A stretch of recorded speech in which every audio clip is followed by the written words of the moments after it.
नमस्कार, दिल्ली डायलॉग में एक बार फिर से आप सभी का स्वागत है। आपके साथ मैं हूं करुणा शंकर शर्मा और आप देखिए कुछ देर पहले अभी आप तस्वीर देख रहे थे दक्षिण का चुनावी किला भेदने के लिए लगातार अमित शाह रोड शो कर रहे हैं कन्याकुमारी में। लेकिन उत्तर में क्या हो रहा है, दिल्ली में क्या हो रहा है, यहां पर अब आज हम बात करेंगे लोगों से।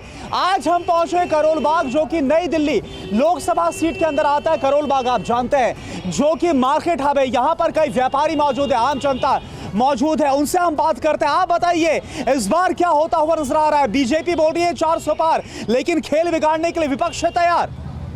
कोई खेल बिगाड़ने की किसी को ज़रूरत नहीं है। अब की बार 400 पार का नारा जो है मोदी जी ने जो दिया है वो सार्थक होने वाला है और देश में तीसरी बार मोदी जी की सरकार बनने वाली है। हम तैयार हैं, हम मोदी जी का परिवार तैयार है, आम जनता तैयार है। इस बार 400 पार होकर ही रहेगी। लेकिन मेहनत तो आम आदमी पार्टी और कांग्रेस वाले कर रहे हैं, डोर टू डोर कैंपेन कर रहे हैं। कोई दूर दूर तक आम आदमी पार्टी हो चाहे एनडीए अलायंस हो, कोई दूर दूर तक किसी भी कोई मुकाबला नहीं, कोई जोड़ नहीं, हमारा कोई तोड़ नहीं। क्या वाकई में कोई मुकाबला आपको नजर नहीं आता है? कोई मुकाबला नहीं आम आदमी पार्टी, कांग्रेस और बीजेपी का? मैं बड़े भाई दिनेश कुमार जी को कहना चाहूँगा कि वो गलतफहमी में है कि ऐसा कोई मुकाबला नहीं। अगर इतने ही भाजपा अगर इतने ही स्ट्रांग पोजीशन में होती तो उनको अपने 7 संसदीय क्षेत्र में से 6 कैंडिडेट्स को चेंज करने की नीड क्यों पड़ी? ये मुद्दा बन रहा है क्या जनता के बीच में कि प्रत्याशी को बदल दिया गया? इसके पीछे सर रीज़न ये था क्योंकि इनके सांसदों ने कोई काम नहीं करा। जो हमारा क्षेत्रीय संसदीय क्षेत्र है नई दिल्ली पार्लियामेंट, इसकी जो सांसद रही मीनाक्षी लेखी जी, वो विदेश राज्य मंत्री रही। 10 साल तक वो इस सीट से सांसद इन्होंने प्रतिनिधित्व करा। लेकिन 10 साल में उन्होंने, मैं कह रहा हूँ दिनेश भाई से, मैं बीजेपी के जितने भी सपोर्टर खड़े हैं सबसे ये कहना चाहता हूँ, एक काम गिनवा दे। जब उनका टिकट कटा उससे 10 दिन पहले उन्होंने सिर्फ अजमल खां पार्क के अंदर एक आर्टिफिशियल टाइप म्यूजियम का उसका उद्घाटन करा, पूरी जो आज भी पूरा नहीं हुआ। पूरे करोल बाग क्षेत्र में एक भी उनका काम दिखा दिया जाए। सांसद का चुनाव है, नरेंद्र मोदी का चुनाव है, एक भी उनका पूरी विधानसभा के अंदर सुरक्षित सीट है ये, एक भी एक उनका कार्य बता दिया जाए। उनका कोई कार्यालय तक नहीं था, उनका कोई कार्यालय तक नहीं विधानसभा के अंदर जहाँ पर महीने में या 6 साल में एक बार आके बैठे। तो पब्लिक कहाँ मिली? लेकिन लगातार 2 बार नई दिल्ली से चुनाव भी तो गया उनको। पिछली बार जो चुनाव हुआ था वो सब राष्ट्रवाद के नाम पे हुआ था, जो फर्जी राष्ट्रवाद। इस बार क्या मुद्दा है? इस बार मुख्य मुद्दा क्या है आप लोगों के लिए? इस बार जो मुख्य मुद्दा है बेरोजगारी और महंगाई, सबसे बड़ा मुद्दा ये है। और ये लोग क्या बोल रहे हैं? आप क्या बोल रहे हैं? क्या बोल रहे हैं आप? मैं ये कहना चाहता हूँ जो अलायंस का जो उम्मीदवार खड़ा करा है सोमनाथ भारती जी, वो अपनी वाइफ के साथ ही दुर्व्यवहार किया है उन्होंने। यहाँ तक कि जो टीवी एंकरों से बदतमीजी करता है, जो लेडीजों से बदतमीजी करता है, ऐसा उम्मीदवार कैसे केजरीवाल खड़ा कर सकता है जो समाज के लायक ही नहीं है? नहीं, लेकिन वो ये बोल रहे हैं कि भाई अगर इतने अच्छे प्रत्याशी मौजूदा सांसद मीनाक्षी लेखी का जिक्र कर रहे हैं, फिर उनको बदला क्यों किया? वो ये बोल रहे हैं कि यहाँ नजर नहीं आई मीनाक्षी लेखी। ऐसा कुछ नहीं है। बांसुरी स्वराज जी जो सुषमा स्वराज जी की सुपुत्री है, बहुत अच्छी वकील है, बहुत सुलझी हुई लेडी है और उनसे अच्छा काबिल उम्मीदवार भारतीय जनता पार्टी जो भी हमारी लीड उम्मीदवारी जो चुनती है वो बहुत अच्छा उम्मीदवार चुनती है। ऐसे तो बहुत से हमारे उम्मीदवार बीजेपी ने काटे हैं, तो इसमें कोई बुराई नहीं है। आप क्या बोल रहे हैं? मैं आ रहा हूँ आपके पास। आप क्या बोल रहे हैं? भाई साहब, यहाँ पे जो है मीनाक्षी लेखी कह रहे हैं काम नहीं किया। मीनाक्षी लेखी ने खूब राम जजोरिया पार्क में जिम लगवाई, मीनाक्षी रोड पार्क में जिम लगवाई।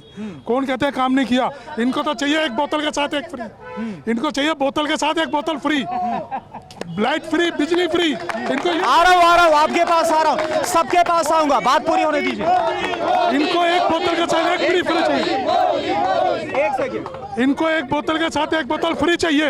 इनको काम से मतलब नहीं है। जो भगवान राम का मंदिर आज तक ये बनाने में तो इतरा रहे थे मोदी जी ने, वो राम मंदिर मुद्दा बन रहा है आप लोगों के बीच? हाँ जी, बिल्कुल मुद्दा बन रहा है। अच्छा, एक बात बताइए, सवाल है अभी संजय सिंह ने एक प्रेस कॉन्फ्रेंस की, उसमें उन्होंने बोला कि देखिए भगवंत मान जो पंजाब के सीएम है संजय सिंह, परमिशन मांगी थी तिहाड़ में जाकर अरविंद केजरीवाल से मुलाकात करने की, परमिशन को डिनाई कर दिया गया, इनकार कर दिया गया। लगातार तानाशाही का आरोप लगाया जा रहा है, गलत रवैये का आरोप लगाया जा रहा है। दिल्ली सरकार ने, तिहाड़ जेल दिल्ली सरकार के अधीन आती है।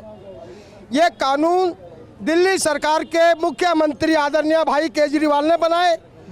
अब उसी कानून के तहत तिहाड़ जेल चलेगी। उसके अंदर एक लिमिटेड दायरा है।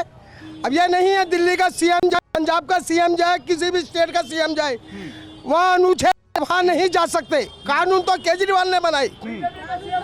नहीं, वो यह आरोप लगा रहे हैं कि भाई जानबूझकर ये सब किया जा रहा है। खूंखार से खूंखार जो अपराधी है उसको फेस टू फेस मिलने की परमिशन है, लेकिन यहाँ पर जंगले के बाहर से मुलाकात करवाई जाती है। ये क्यों हो रहा है? एक बात बताइए, हाँ। मैं आप लोगों से पूछना चाहता हूँ, हिंदुस्तान के अंदर कई स्टेटों के मुख्यमंत्री पे भ्रष्टाचार के आरोप लगे, उन सभी व्यक्तियों ने पहले रिजाइन दिया, फिर वो जेल गए। यह व्यक्ति कहता है कि मैं जेल से सरकार चलाऊंगा। जेल से सरकार नहीं चल सकती, जेल से सरकार नहीं चल सकती। तिहाड़ जेल दिल्ली सरकार के अधीन है। यह केजरीवाल के तिहाड़ से सरकार नहीं चल सकती, तिहाड़ से सरकार नहीं चल सकती, मुद्दा है आपके लिए। हमारे बड़े भाई ने जो हमें कहा, अभी आपके सामने बड़े भाई ने क्या कहा? बड़े भाई साहब कह रहे हैं जितने लोग वहाँ के मुख्यमंत्री हैं उनके लिए चलता है, लेकिन इनसे आ रहा हूँ आपके माइक आपके सामने होगा। इनसे ये पूछा जाए, वो जब मुख्यमंत्री आरोपी कहलाते हैं, वो बीजेपी में जाते हैं, तो वो बिना का आरोप कैसे हो जाते हैं? वो साफ कैसे हो जाते हैं? ये बीजेपी बेईमान पार्टी है, बताइए आप। इतनी साफ पार्टी है ये बीजेपी, इतनी साफ पार्टी है क्या? जो इन्होंने बड़े भाई ने बताया कि मुख्यमंत्री आते हैं वहाँ से उसका वो नाम बदनाम होता है, जब वो दूसरे में जाते हैं वहाँ साफ हो जाते हैं, वो कौन सी कहानी है? यानी आप ये बोल रहे हैं जो विपक्षी आरोप लगा रहे हैं, जो विपक्षी आरोप लगा रहे हैं कि जानबूझकर विपक्ष के खिलाफ कार्रवाई हो रही है, आपको लग रहा है ऐसा हो रहा है? ऐसा ही हो रहा है, विपक्षी के खिलाफ हो रहा है, लेकिन जो वॉशिंग मशीन में चला जाता है वो जाता है, वो बाहर हो जाता है। कौन सी वॉशिंग मशीन? कौन सी washing? BJP washing machine, BJP की वॉशिंग मशीन है, जिसमें जो चला जाता है वो बाहर हो जाता है। ये चर्चा का विषय है आप लोगों की। 15 ऐसे आदमी है। क्या बोल रहे हैं आप? हर जनमानस को पता है कि जो जो भाजपा में जाता है वो धुल जाता है। उनके पास एक फूल छाप वॉशिंग पाउडर है और एक भाजपा मशीन है, जो तो धुल जाता है वो साफ हो जाता है। यह आरोप लगाया जा रहा है लगातार। आम जनता देखिए वहां से बात कही जा रही है कि अरविंद केजरीवाल हो गए, हेमंत सोरेन हो, गिरफ्तार तो कर लिया जाता है, विपक्ष के खिलाफ कार्रवाई, लेकिन बोल रहे हैं जो बीजेपी जाता है उसके खिलाफ कोई कार्रवाई नहीं होती, वो पद मिल जाता है। मैं अपने साथी दोस्तों को एक बात कहना चाहता हूँ, यहाँ शाहब जाफरी का एक शेर मुझे याद आ रहा है कि तू इधर उधर की बात ना कर, ये बता कारवां लुटा कैसे। मुझे उनका क्या जवाब देंगे? नहीं, तेरी शेर तो बहुत अच्छा है, लेकिन उनका क्या जवाब देंगे? गिलों का खिजाने तेरी रहबरी का सवाल है। जेल क्यों भरी? मुख्यमंत्री जेल में क्यों हैं? मुख्यमंत्री भगवंत मान उनसे मिलने क्यों जा रहे हैं? एक आम कैदी की तरह क्यों नहीं मिलते? अगर ईडी हमारी होती तो संजय सिंह बाहर क्यों आता? निष्पक्ष है, निष्पक्ष है। विपक्ष सवाल ये उठा रहा है, भाई ईडी हो गई, सीबीआई हो गई, आईटी हो गई, ये विपक्ष के खिलाफ ही क्यों? विपक्ष लगातार मुद्दा बना रहा है। अगर आपने गलत किया है तो आप बच नहीं सकते हैं, जेल में आपको जाना ही पड़ेगा, जेल में आपको जाना ही पड़ेगा। सारे मंत्री, सारे भ्रष्ट एमएलए आज जेल भरी हुई है। एक महिला होने के नाते आपको लग रहा है कि सीएम केजरीवाल ने गलत किया है? कुछ बहुत गलत किया है, और वो जब से दिल्ली सरकार बनी है उससे सबसे ज्यादा गंदगी मैं तो उससे पहले कभी नहीं थी। और दूसरी बात, अगर केजरीवाल जी बहुत अच्छे इंसान है, साफ सुथरे हैं, तो राघव चड्ढा गायब क्यों है? आप बोलिए, आप क्या बोल? सबसे पहले तो राघव चड्ढा को पकड़ो ना, वो उसको क्यों छुपा रखा है? कहाँ छुपा रखा है? सोमनाथ जी ने अपनी खुद की घरवाली की नहीं हिफाजत कर पाया है, जो कुत्तों से कटवाया उसने, सिगरेट लगाता था। फिर कहते कौन से? इस बार इस सीट से सोमनाथ भारती हैं गठबंधन के उम्मीदवार, बासुई स्वराज उनके खिलाफ है बीजेपी से। मुकाबला कैसा लग रहा है? मुकाबला बड़ा अच्छा है। 400 पार। क्या बोल रहे हैं? 5 लाख मतों से जीतेगी बांसुरी स्वराज इस बार। लेकिन इस बार तो आम आदमी पार्टी कांग्रेस मिलकर ताकत लगा। कोई मिलके नहीं करना चाहते, कोई मिलके नहीं कोई मिलके नहीं चुनाव लड़ रही है। अंदरूनी नोटों पे वोट दबाएंगे, कोई नहीं चाहता जी बीजेपी ये कांग्रेस वाले झाड़। आप जल्दी बोलिए, फिर और लोगों के पास भी जाए। जल्दी बोलिए, जल्दी बोलिए। ये केजरीवाल जी अन्ना आंदोलन के कार्यकर्ता थे। इन्होंने दिल्ली की 2.5 करोड़ जनता को धोखा दिया, इन्होंने अन्ना को धोखा दिया, इन्होंने अपनी एक राजनीतिक पार्टी बनाई। आज का इतिहास के अंदर इतना बड़ा भ्रष्टाचार कभी नहीं हुआ जितना भ्रष्टाचार आम आदमी ने किया। दिल्ली का 2.5 करोड़ लोगों को ठगा गया। आज ये बात होती है, आम आदमी पार्टी बोल रही है कि भाई 1 रुपया जो ये क्राइम का आरोप लगाया जा रहा है भ्रष्टाचार का, वो रिकवर नहीं किया गया। आप एक युवा हैं, आप बोलना चाहते हैं, आप एक युवा है, कैसे देख रहे हैं मौजूदा माहौल को? मौजूदा माहौल जो है भाजपा के फेवर में इस टाइम पे। हाँ।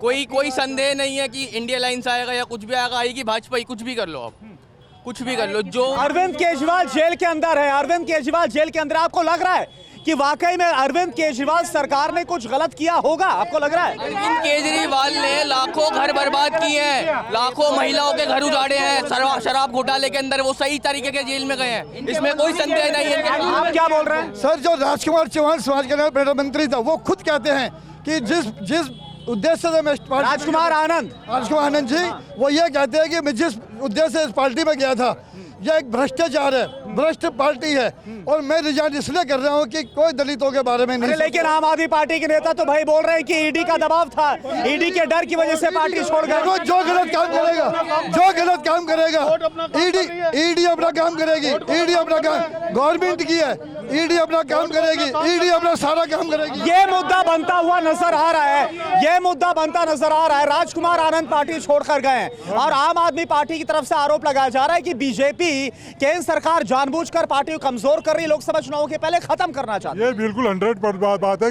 जो कोई क्या बोल रहे हैं आप? ये 100 बात है कि जो कोई अगर बीजेपी के खिलाफ बोलेगा, उनके ऊपर है ना ईडीआई या सीबीआई का छापा लगेगा, ताकि अगर वो आपको ऐसा लग रहा है? बिल्कुल 100%। और कभी भी जो बीजेपी में बैठे आज तक भी कभी इनके ऊपर भी कोई एक्शन नहीं हुआ। बीजेपी के अंदर जो बैठे हैं किसी का भी वो नहीं हुआ। क्या बोल रहे हैं आप? 180 भी नहीं है, 180 भी नहीं आएगी। इनके चेहरे इतने साफ और बेदाग हैं, जो इनके एमपी है, इनके चेहरे इतने साफ और बेदाग है, तो मोदी का नाम क्यों लेते हैं? अपने चेहरे पर वोट लेते हैं। मीनाक्षी लेखी क्यों नहीं आई मार्केट के अंदर? ठीक है, यहाँ पीछे भी आऊंगा, पीछे भी कुछ लोग हैं।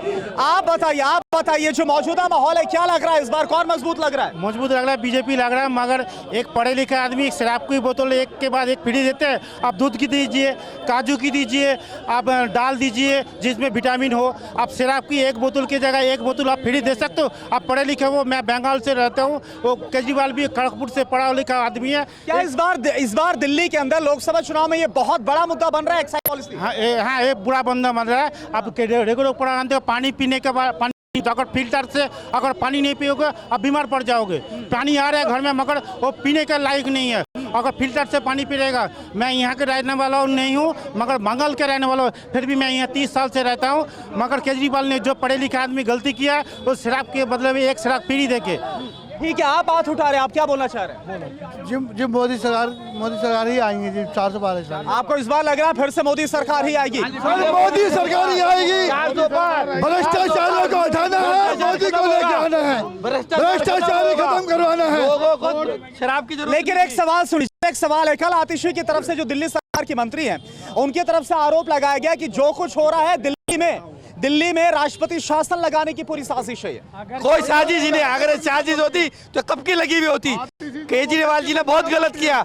लोगों को शराब आती लॉकडाउन के अंदर, जबकि वहाँ लोगों को खाने की जरूरत थी, गरीब बच्चों को दूध, उन्हें एक बोतल के साथ एक बोतल भी नहीं दी, शराब दिया, यंग युवाओं को खराब किया हमने। दूध की बोतल क्यों नहीं बांटी? थोड़ा मैं पीछे जा रहा हूँ, आप बहुत देर से बोल रहे हैं। आप मुझे एक बात बताइए कि आम आदमी पार्टी तो ये भी दावा करे कि अरविंद केजरीवाल को जेल के अंदर डाला है, तो जेल का जवाब वोट से देंगे, सिंपल मिलेगी। बहुत अच्छा हुआ, जो भी हुआ बहुत अच्छा हुआ केजरीवाल जी के साथ। मैं तो कहता हूँ उनको अंदर ही रहना चाहिए। अच्छा हुआ, उन्होंने घोटाला किया है। वाकई में आपको लग रहा है घोटाला हो गया है? हुआ है, बहुत तगड़ा घोटाला हुआ है। एक के साथ एक फ्री क्यों दी थी? लोगों को खाने को मिल नहीं रहा था, यहाँ पे क्यों नहीं मिल रहा था? ये अपनी पॉलिसी बनाने में लगा हुआ लॉकडाउन के अंदर में, क्यों नहीं मिल रहा था बताइए? ये भी इन्होंने भ्रष्ट किया, जब तो अंदर गए। ये नुकसान होगा इसका, नुकसान होगा आम आदमी पार्टी। नुकसान होगा, मोदी सरकार बनेगी, 400 के पार होगी, 400 पार। आप क्या बोल रहे हैं? सरकार अब की बार मोदी सरकार। अच्छा, हाँ ठीक है, बताइए आप हाथ उठा रहे हैं। एक सेकंड। ये हमारे भाई आम आदमी वाले और कांग्रेस वाले कह रहे हैं कि ये बीजेपी वॉशिंग मशीन है, इसमें आने के बाद सब वाश हो जाता है, सारे क्राइम धुल जाते हैं। मैं लोगों को ये बताना चाहता हूँ, अभी 22,000 करोड़ रुपया ईडी ने जो पकड़ा, मात्र 3%। वो नाम भी तो गिना रहे हैं, अजित पवार का, हेमंता बिस्वा शर्मा, तमाम नाम गिरा रहे हैं। मेरी बात सुनिए, पवन खेड़ा की आपने प्रेस कॉन्फ्रेंस देखी? 22,000 करोड़ रुपया जो अभी मिला, मात्र 3% राजनीतिक के लोग हैं, 97% भ्रष्टाचारी लोग हैं। ये कोई वॉशिंग मशीन भाजपा नहीं है, जो करेगा वो सामने आएगा। आप क्या बोलना चाहते हैं? मैं आपके सवाल का जवाब देना चाहता हूं कि अगर राष्ट्रपति शासन लगाने से केजरीवाल इतना ही डर रहे हैं, क्यों डर रहे हैं? क्यों अपनी सरकार के मंत्री पे, किसी मंत्री पर वो ये बोल रहे हैं कि एक चुनी हुई सरकार को गिराकर, एक चुनी हुई सरकार के खिलाफ ये साजिश। नहीं, गिराकर नहीं, अगर घोटाला किया है तो जेल में जाना ही पड़ेगा। और किसी पार्टी के मंत्री को क्यों नहीं पकड़ रही है ईडी, सीबीआई, और किसी के घर क्यों नहीं जा रही है?